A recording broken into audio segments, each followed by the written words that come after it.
Bonjour et bienvenue sur la chaîne Citoyen Lucide. Nous sommes aujourd'hui mardi le 27 juin 2023 et nous débutons notre revue de l'actualité maintenant. Laissez-moi vous raconter une petite histoire que j'ai vue passer sur les réseaux sociaux. Alors, nous avons ici à l'écran, donc j'étais dans la toilette des femmes dans un McDonald's aujourd'hui. Et il y a cet employé mâle qui est rentré dans la salle de bain pour nettoyer. Alors, j'ai flushé la toilette et il n'est pas parti. Cela m'a mis très inconfortable et donc là, j'ai comme overreacté. Bon, ça, on verra pourquoi, entre autres, là. Ça m'a mis tout à l'envers. Je suis une femme transgenre. Bon, là, c'est là que les histoires commencent un petit peu à se corser, OK? Et là, j'utilise, tu sais, les toilettes des femmes où est-ce que je me sens en sécurité. Bon, fait que, non. Là, en tout cas, la personne, parce que je peux pas dire madame vraiment en tant que telle. Écoutez, là, je pense que les personnes, regardez, on est tellement écœurés d'avoir à dealer avec des affaires de même. Là. Regardez, vous êtes une femme, une vraie femme, là, puis vous êtes inquiète pour toutes sortes de bonnes raisons, OK?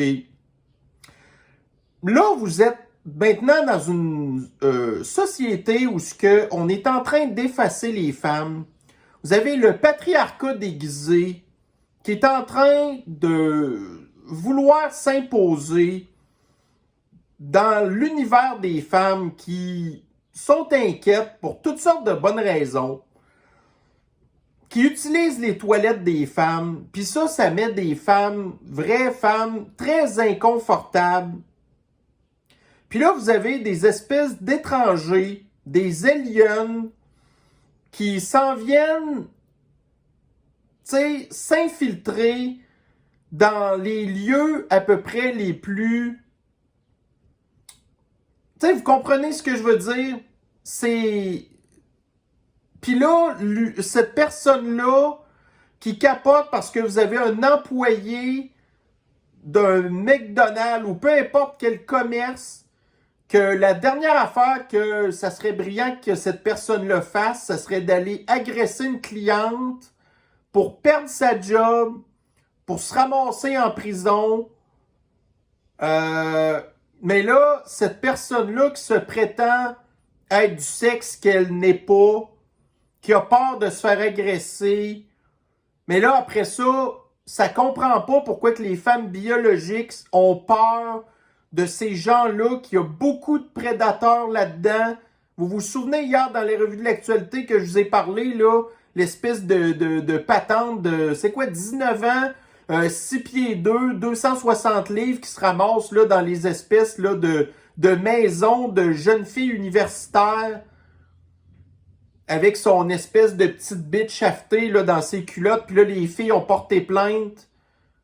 Puis là, bon, c'est la même affaire ici avec des gens comme ça qui s'en vont dans les toilettes des femmes. Puis à la limite, là, en tout cas, je le sais pas, mais fais-toi pas trop parler de toi. Puis qu'après ça, des vraies femmes qui ont des vraies craintes légitimes, qui disent qu'ils veulent rien savoir de des personnes trans dans les vestiaires pour femmes, dans les toilettes pour femmes. Fait que là, regardez, dans la société qu'on est rendu à cette heure, tu sais, question de reprotéger les femmes, ce qu'il va falloir éventuellement, c'est ça va prendre des toilettes individuelles pour des personnes de même. Puis là, bon, tu sais, si vous êtes dans le bâtiment, vous savez que ce qui coûte très cher à construire, entre autres, c'est des toilettes. Mais là, on n'aura pas le choix. Parce que là, éventuellement, il y a des vraies femmes qui vont porter plainte, là, ou qui vont s'être fait agresser par des espèces de personnes comme ceux qui sont dérangées. Puis là, en plus, regardez, on va aller dans le plus absurde encore. Moi, je peux vous dire que probablement une des affaires qui va le mieux protéger cette personne-là contre des agresseurs, ben c'est probablement ce que la personne allait elle-même. Tu sais, prenez un gars qui est vraiment hétérosexuel, puis là, que c'est un prédateur dérangé, puis que là, il tombe sur cette personne-là, puis que là, il tombe sur l'espèce de zouiz. Écoutez, ça va être le concours de lequel des deux personnes va crier le plus aigu. Ah! Ah! Les deux vont crier autant aigu parce qu'ils vont, écoutez, ils vont être traumatisés autant les deux, là.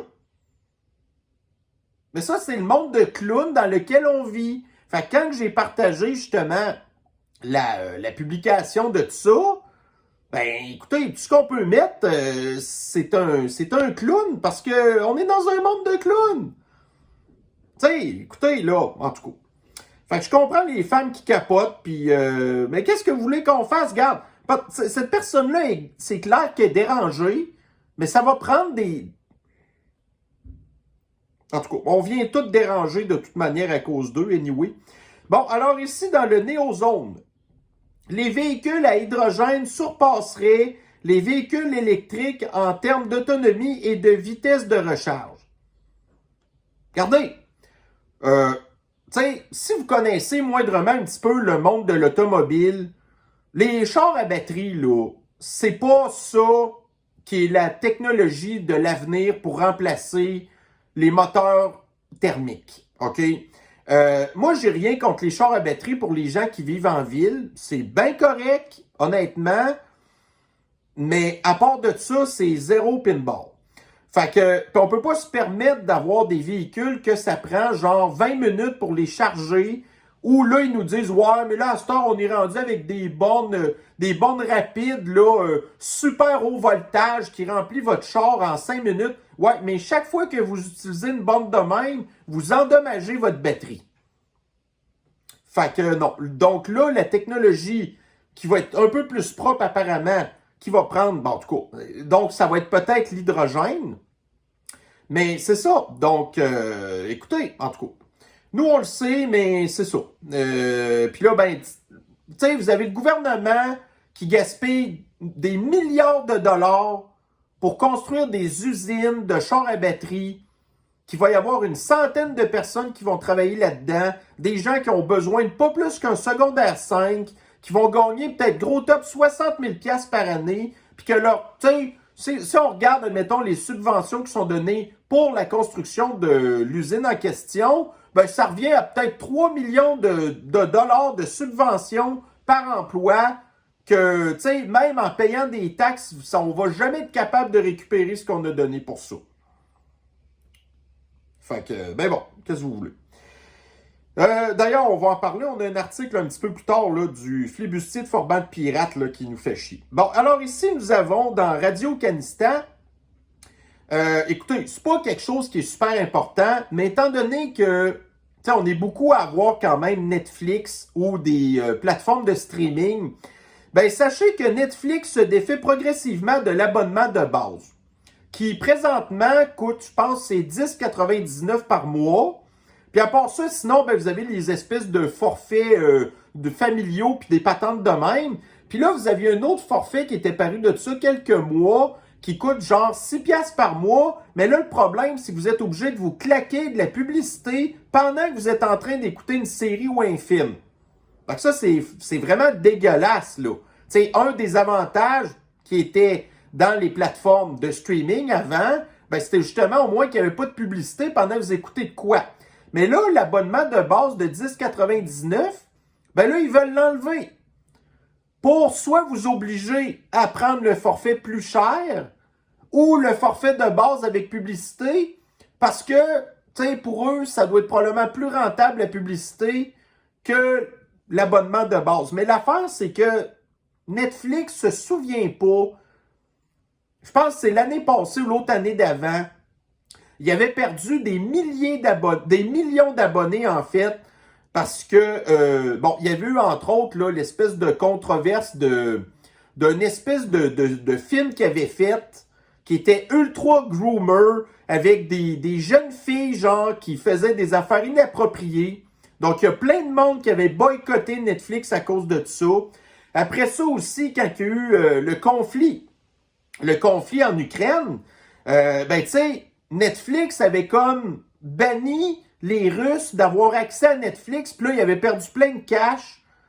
Mais là, éventuellement, écoutez, il y a tellement de plateformes de streaming à cette heure que là, moi, écoutez, c'est un moment donné, parce que moi, je suis justement sur le programme de base présentement, ben là, moi, écoutez, si Netflix est pour me l'enlever, je vais m'en sacrer de payer moins cher.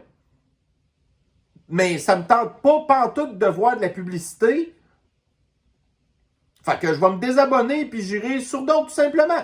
En tout cas, fait que je voulais simplement vous informer de ça. Si vous avez Netflix. Hey, crise de mouche de sacrament qui sont gossantes, hein? Vive l'été pour ça. Bon. Fait que c'est ça. Donc, bref, si vous avez Netflix, puis qu'à un moment donné, vous vous rendez compte que votre abonnement a été remplacé par de quoi que vous vouliez pas, ben, vous le savez maintenant. Bon, ici maintenant, Toronto. Donc, c'était l'élection à la mairie de Toronto hier. Donc, on a appris que la nouvelle mairesse de Toronto maintenant est une ancienne députée fédérale du NPD. Donc, nous savons que le NPD et les libéraux, donc les communistes à Trudeau, c'est la même affaire. C'est l'extrême gauche ultra woke communiste. Donc là, les gens de Toronto viennent de mettre en place une certaine Olivia Chow. Donc Chow, c'est... En tout cas, on apprend ici que lors de sa campagne électorale, elle a demandé les services d'une association qui s'appelle la Canada Toronto Fidgewing Business Association qui, selon des enquêtes de la GRC, s'était rendu compte que ça faisait partie des stations de police illégales chinoises pour surveiller les Chinois. Fait que là, Olivia Chow a demandé l'aide de ces stations de police-là chinoises illégales. Donc, Olivia Chow est une espion chinois qui est maintenant devenue mairesse de Toronto, la plus grande ville du Kazakhstan, où ce que la fin de semaine passée, il y avait des défilés de personnes âgées qui montraient leurs vieilles graines devant des enfants. Fait que là, ben, tout ce que les gens de Toronto s'attendent, parce que, écoutez, c'est quelqu'un de l'extrême gauche qui sent de l'air en plus qu'elle aime pas la police. Puis Toronto, c'est la ville la plus violente. Fait que là, défendre de police dans la ville la plus violente, en tout cas. Tu sais? Puis là, où ce que beaucoup là, de drogue, puis en tout cas, puis aussi l'avantage de la multi-ethnicité. Donc, bref, les Torontois s'attendent à avoir, pendant son mandat, des grosses augmentations de taxes. Puis là, après ça, les gens de Toronto vont vouloir fuir Toronto. Là, Toronto va dire « Oh, on manque d'argent parce que les gens s'en vont. » Puis là, ben, ils vont encore plus augmenter les taxes. Puis encore plus couper les services. Puis plutôt donner les services à des gens qui font partie de la communauté flyée. Tu sais, tous des gens qui participent pas à la société positivement. En tout cas, bonne chance aux Torontois. Ah oui, puis une autre affaire aussi. Regardez bien la carte électorale de Toronto. Donc, qui sont les gens qui ont voté pour l'espion chinois de Toronto? Ben, c'est pas mal tout le centre-ville de Toronto. Fait que tout ce qui est considéré comme la banlieue de Toronto, ben ça l'a voté pas pour elle, pour une conservatrice. Puis les gens du centre-ville, ben c'est ça, ça l'a voté pour elle. Tu sais, voyez-vous, là, vous avez des petits comtés de rien, là, qui, bon, se sont retrouvés pour un pâté de maison à peu près, ben vous avez un député, puis c'est ça que ça donne. Ben non. Fait que, regardez, on a vu New York, San Francisco, Los Angeles, Minnesota, Chicago, Détroit, Philadelphie, toutes des villes démocrates qui ont toutes... En tout cas, ben Toronto va faire pareil. Mais tant pis pour eux. Écoutez, quand on voyait les commentaires sur Twitter, c'était genre, bon, ben, tu sais, rest in peace Toronto, on est content de vous avoir connus, bonne chance, vous êtes dans la merde. Bon. Ici, nous avons notre sprinter qui nous tient beaucoup au courant de ce qui se passe au conflit de l'Ukraine, hein? Alors là, vous avez encore Kokenski qui se promène en avion pour aller péter de la broue, réclamer de l'argent puis des armes. Mais lui, il a une habitude assez weird de faire des lives pendant qu'il est dans les toilettes d'un avion. Fait que là, ici, là, il raconte des affaires. Là, écoutez, le gars, on le sait. On l'appelle Kokenski parce que c'est un très grand consommateur de poudre. Puis là, ben, après ça, il buzz.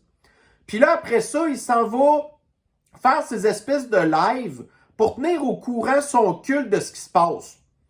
Mais là, le truc, c'est que là, il parle de des affaires, là, il fait un délire complètement incompréhensible sur l'offensive qui se passe quelque part, puis on sait pas trop. La libération de telle affaire, on comprend pas trop non plus. Puis là, à un moment donné, au fur et à mesure qu'il parle, là, il commence à tiquer d'un œil.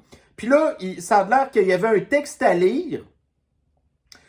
Puis là, il s'est comme, tu sais, il a continué à lire plus rapidement son texte parce que sinon, il avait comme l'impression qu'il allait perdre le fil de ce qu'il faisait. Tu sais, le gars, là, il est en train de s'auto-détruire complètement. Il a été, tu sais, c'est un gars, là, qui a voulu avoir la célébrité toute sa vie. Dans les médias, il faisait un fou de lui-même, un clown. Tout le monde l'aimait, même les Russes l'écoutaient.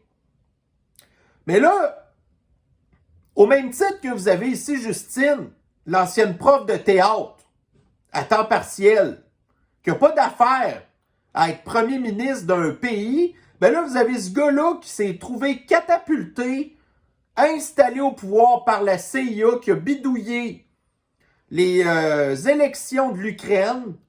Puis là, vous avez le Gastor qui est comme mal pris, qui doit être super malheureux probablement.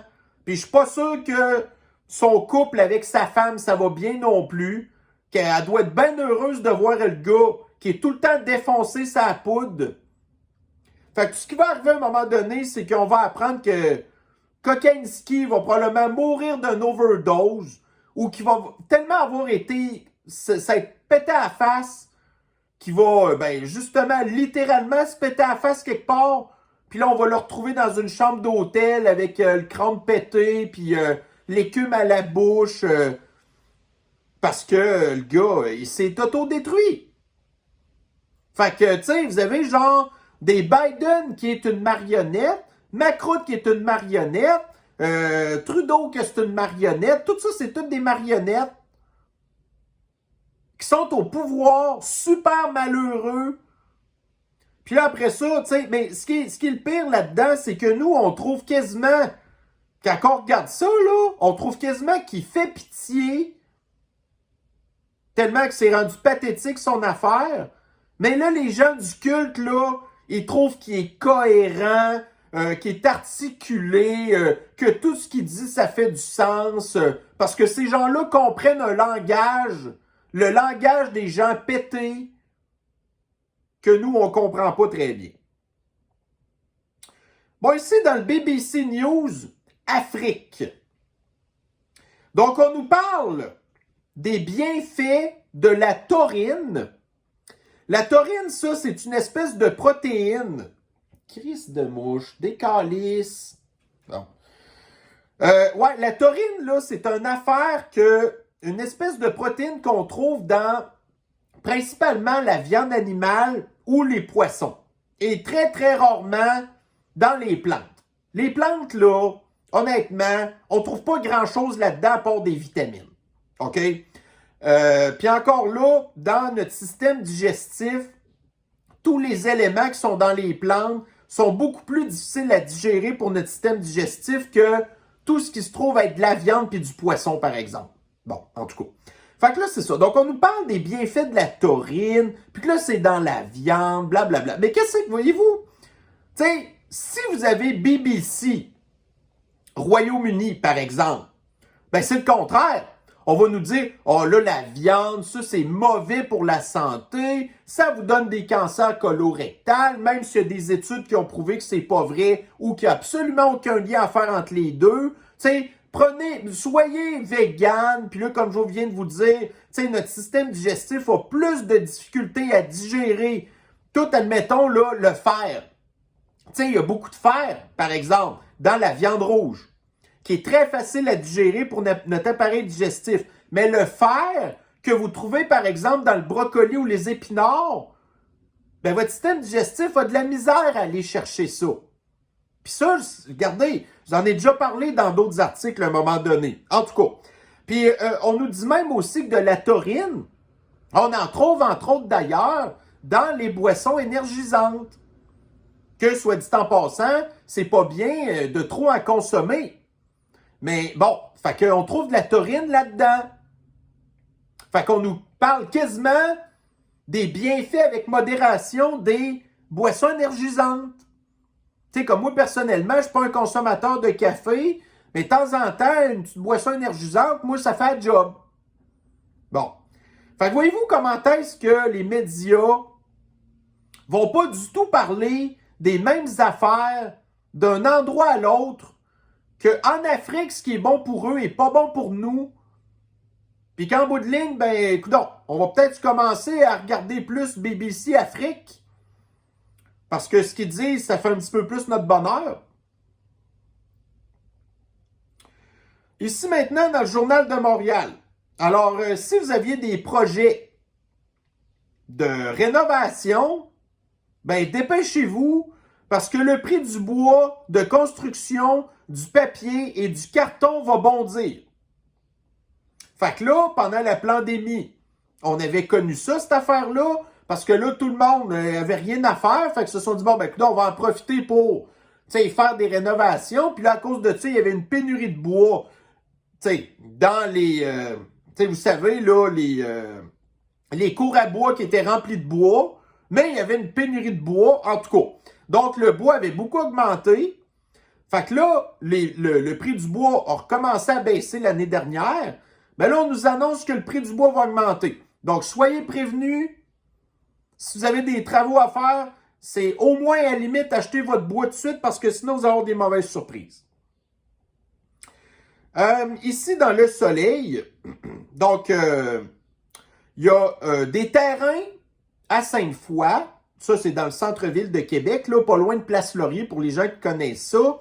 Il y avait des anciens terrains qui appartenaient à l'armée canadienne, au gouvernement fédéral, qui ont été rétrocédés à la communauté Huron-Wendat-Innu, puis que ça, là-dessus, ils veulent éventuellement construire des habitations qui vont être principalement réservées seulement à la communauté, Huron-Wendat-Innu, ainsi de suite. Ça, c'est tel que tel.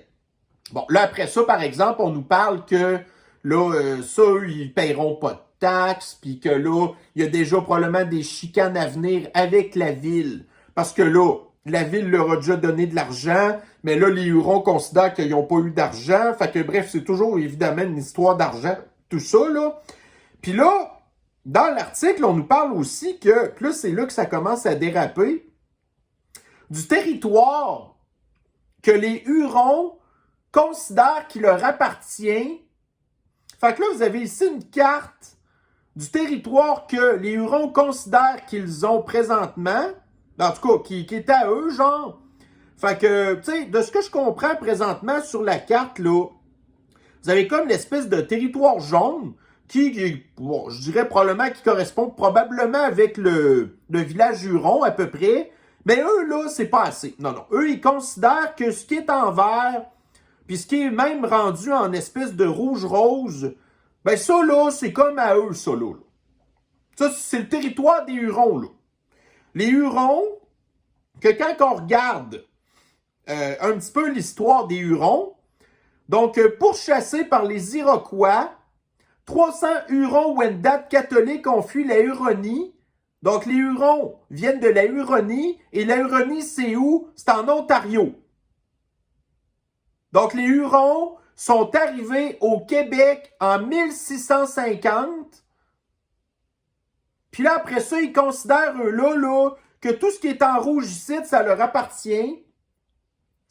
Vous avez la ville de Québec qui a été fondée en 1608, avant que les Hurons arrivent, qui a été chassée par d'autres Autochtones, que nous, on n'a rien à voir là-dedans.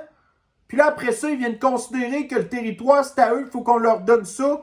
Moi, voyez-vous, mon ancêtre, là, est arrivé à peu près en même temps que les Hurons ont été chassés de la Huronie par les Iroquois, puis qui sont arrivés à Québec à 1650.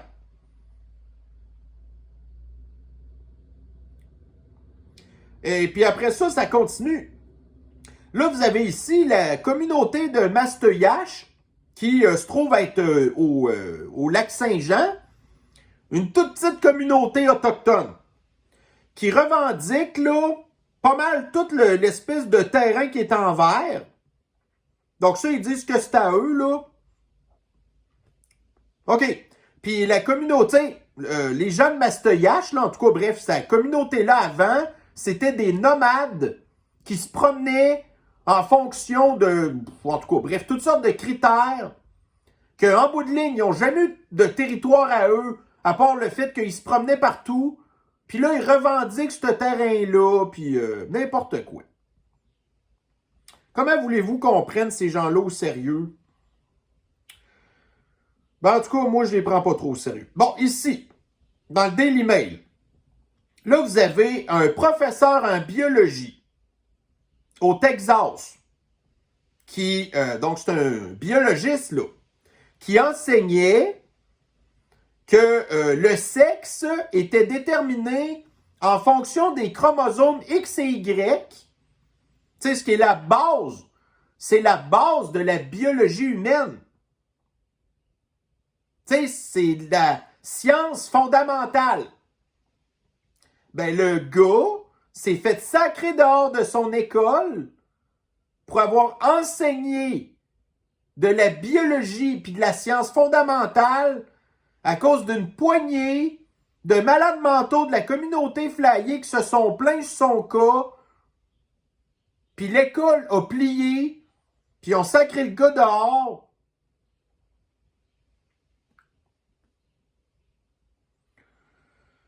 Oh my God. Ici, dans le Wall Street Silver. Bon. Alors, Christine Lagarde. Ça, c'est la porte-parole de l'Union européenne, qui est le gouvernement mondialiste non élu de l'Europe, qui blâme l'inflation sur les changements climatiques. Donc, l'inflation, ça a commencé avec la pandémie, à cause de, tu sais, l'impression d'argent qui n'a pas arrêté, des milliards puis des trilliards de dollars. Après ça, la chaîne d'approvisionnement qui a été détraquée, les commerces qui ont eu des problèmes, des gens qui ont perdu leur emploi, ainsi de suite. Tout ça, là, l'essence, tout ça, ça a tout déclenché l'inflation. Là, nous, on le sait, là. Mais la madame qui est en charge de l'économie en Europe, elle dit que c'est à cause des changements climatiques. Ben, en fait, elle n'a pas tout à fait tort. Parce que la 4e révolution de classe fait que maintenant, l'électricité coûte plus cher.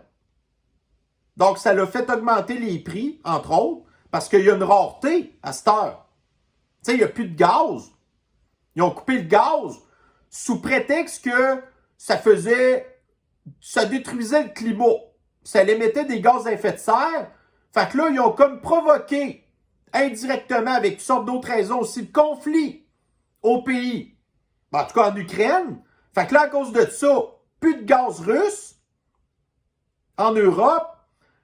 Puis, de toute manière, le gaz russe, bon, anyway, ça faisait des gaz à effet de serre à cause des changements climatiques. Fait que c'est l'inflation. Fait que c'est à peu près comme ça que Christine Lagarde vous explique l'inflation. Bon, ici maintenant, dans le True North, nous apprenons que 330 soldats de l'armée risible du Afghanistan, donc des soldats qui sont actifs et des soldats qui ne travaillent plus pour l'armée, poursuivent le gouvernement pour la politique d'empoisonnement obligatoire qu'ils ont été obligés de subir. Donc, écoutez, ils poursuivent le gouvernement pour 500 millions de dollars. Là, ce qui va arriver probablement, c'est qu'ils vont être déboutés en cours. Tu sais, prenez juste, admettons, l'exemple de la femme que la Cour suprême a refusé d'entendre sa cause, qu'elle était en attente. Écoutez, la femme, là, est à l'article de la mort. Elle attendait une greffe d'organes qu'elle n'a pas pu avoir parce qu'elle a refusé le poison qui l'aurait possiblement fait mourir, là. Fait que la Cour suprême a dit non, on ne veut pas en entendre parler. Est-ce que vous pensez que la Cour suprême, parce qu'éventuellement ça va se rendre là, qu'elle va vouloir entendre la cause des soldats? Malheureusement, non. Ils vont perdre. Puis là, ben, la seule affaire que ça va faire, c'est que déjà l'armée a des gros problèmes à recruter. Là, il n'y a personne qui est intéressé. Elle est dans une armée où les gars se promènent en jupe. Ben là, tu as un autre argument en défaveur de t'enrôler dans l'armée, de savoir qu'à tout bout de champ, ben, le gouvernement peut décider de t'obliger de te faire empoisonner pour une maladie qui... il n'y a absolument aucun soldat américain qui en est... canadien qui en est mort. C'est pas à cause du poison, là. Donc, ici dans Radio-Canistan. Donc, le numéro 1 de l'immobilier au Canada, prêt à vendre des centaines de logements à Montréal. Donc là, on apprend que la compagnie en question possède beaucoup d'immeubles à logement à Montréal. Puis là, ils sont comme prêts à vendre les logements à Montréal, probablement au prix du marché, ce qui va probablement coûter à la ville des millions puis des millions de dollars aux contribuables montréalais, hein, pour servir à faire, ben, en tout cas, puis en plus, c'est des logements qui ont déjà des gens dedans, là. C'est pas des nouveaux logements. Non, mais là, les logements seraient quand même donnés à la ville, que là, actuellement, le gestionnaire immobilier s'occupe de l'entretien des bâtiments. Là, ça va être envoyé, tu sais, c'est la ville à ce temps qui serait comme, premièrement, il faut qu'ils payent ça trop cher. Puis là, après ça, c'est la ville qui va être comme responsable de payer pour l'entretien de ces bâtiments-là. Puis quand on regarde tous les organismes, genre, d'habitation de la ville, puis les bâtiments qu'ils ont, sont tous là, en décrépitude. Les coquerelles, les rats, les problèmes de vermine, les bâtiments qui ont besoin de rénovation majeure. Donc là, actuellement, des bâtiments qui sont correctement entretenus vont devenir incorrectement entretenus. Puis la ville va payer super cher pour ça. Puis là, ben, le promoteur immobilier, lui, est pas stupide. Regardez où est-ce que ça se trouve à être, là. C'est dans le secteur de Côte-des-Neiges, Notre-Dame-de-Grâce. Ça, c'est pas un quartier de Montréal où les affaires vont super bien. C'est un quartier que les affaires sont en train de s'aggraver, que la valeur des bâtiments va cracher.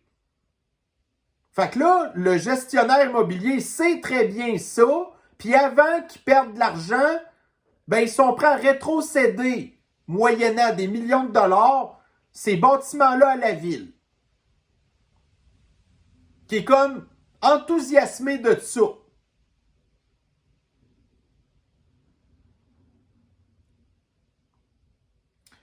Ici, dans le Daily Mail, donc, nous apprenons que des fabricants de nourriture pour bébés, très populaires, contiendraient des métaux toxiques comme du plomb, de l'arsenic, du cadmium, que c'est relié à des problèmes de santé. Là, il y a des gens qui donnent ça à manger à leurs enfants, des poupons, là, des bébés. Puis après ça, on s'étonne qu'en Occident, on a des hauts taux d'autisme, des hauts taux de troubles de déficit de l'attention. Après ça, les histoires de dysphorie de genre, puis tous ces trucs de patente de communauté flyée là, c'est tout relié, entre autres, à la nourriture, au plastique, des trucs de même, les poisons, entre autres. Pendant que, quand je vous expliquais hier, les Russes qui, eux, se font à manger parce qu'ils ont gardé leur tradition, puis que c'est pas des hosties de lâche comme les Occidentaux qu'on est, ben eux, ils leur donnent à manger à leurs enfants de la bonne nourriture.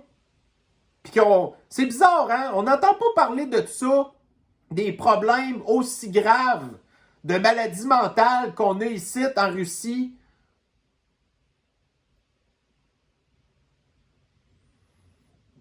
Bon, ici, on va parler de culture. Donc, il était une fois une femme qui s'en va dans un casse-croûte pour se commander à manger. Puis là, il y a une chicane qui a pogné entre elle puis un homme qui a commencé à l'insulter. Puis en tout cas, on ne sait pas trop qui a commencé à insulter qui, parce que ça, anyway, ça fait partie de la culture, mais ils ont commencé à s'insulter. Puis là, le gars a commencé à tabasser la femme. Puis là, il y avait son petit gars à la femme qui attendait, tu sais, genre dans le cadre de porte, un petit gars de 14 ans, que là, il a vu ce qui se passait. Puis là, il y avait une arme, tu sais, un pistolet, un petit gars de 14 ans, il y avait un pistolet. Puis là, il a été tiré dans le dos du gars qui frappait sa mère. Puis le gars, il est mort. Fait que là, la mère et le fils ont été accusés d'avoir enlevé la vie prématurément du gars qui a tapé la femme. Mais là, la procureure de la couronne, qui a été financée, sa campagne, par George Soros, vient de déterminer que ni la mère ni le fils étaient responsables d'avoir enlevé la vie prématurément de l'homme parce que l'homme avait tabassé la femme, puis ça justifiait que le petit gars de 14 ans pouvait lui tirer dans le dos pour lui enlever prématurément la vie. Bon, et là, pour les gens qui ne voient pas l'image à l'écran, toutes les personnes que je viens de vous parler là sont des Afro-Américains. Parce que la culture afro-américaine est très, très intéressante et que c'est ce genre de choses-là qui se passe tout le temps. Donc là, quand on dit que 95% des Afro-Américains qui ont perdu la vie prématurément, c'est à cause d'autres Afro-Américains, ben là, vous en avez ici un des exemples qui s'est trouvé à avoir confirmé les statistiques. Bon, donc, tu sais, si c'était pas un petit gars de 14 ans avec une arme qui avait enlevé la vie prématurément à l'agresseur qui frappait la femme noire, si c'était plutôt un policier qui avait fait ça, le policier aurait perdu sa job et il serait présentement derrière les barreaux pour au minimum 40 ans. Mais étant donné que la culture afro-américaine est très intéressante, ben c'est comme ça que l'histoire s'est terminée.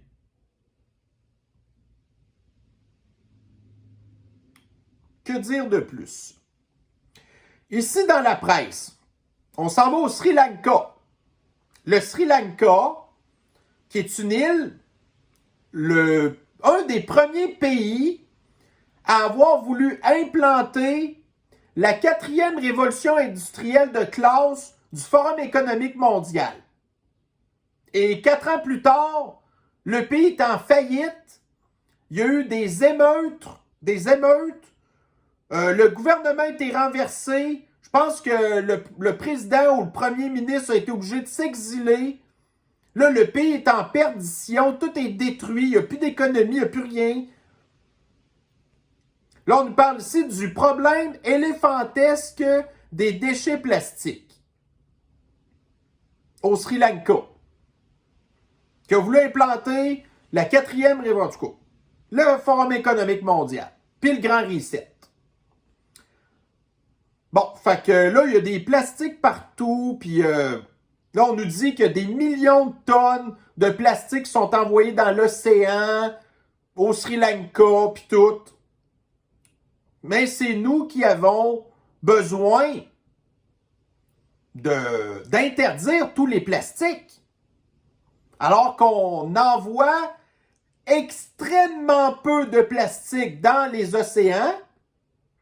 Mais le Sri Lanka, qui est responsable en grande majorité de l'espèce là, de continent de plastique qui se promène dans les océans, mais c'est nous qui devons arrêter d'utiliser du plastique puis de payer plus cher pour des contenants ou des méthodes d'emballage qui nous coûtent plus cher puis qu'en bout de ligne ne sont pas efficaces. Comme l'histoire de paille en carton que je vous avais expliqué, genre que là, à cette heure, ben là, vous avez les groupes environnementaux qui sont pas contents parce que il faut qu'on coupe des arbres. Tu sais? Mais c'est toujours nous le problème. C'est toujours nous qui devons faire les sacrifices pour une gang d'irresponsables qui n'en ont rien à battre.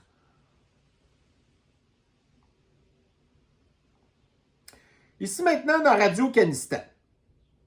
Donc, agression sexuelle présumée dans un CHSLD privé de Montréal. Des résidents vulnérables d'un CHSLD. Bon, un CHSLD, là, ça, c'est le gouvernement qui s'occupe de ça. Donc, aurait été agressé sexuellement par un infirmier. Un infirmier qui s'appelle Francisco Ferna Abarca Mena. Donc, Francisco Ferna Abarca Mena, merci d'avoir participé à l'enrichissement culturel du Québec, puis de nous avoir donné un coup de main, de t'occuper correctement de nos personnes âgées qui sont déjà très bien prises en charge par nos CHSLD qui, dans certains cas, voulaient leur charger 100 000 $ par année. Alors, étant donné qu'on a eu une revue de l'actualité hier, ben là, aujourd'hui, c'est sûr qu'il y a moins de nouvelles à jaser parce que j'ai comme une journée de nouvelles d'accumuler. Alors, ben ceci fait le tour de notre revue de l'actualité aujourd'hui. Alors, prenez soin de vous et on se revoit très bientôt dans une prochaine revue de l'actualité. Bye bye.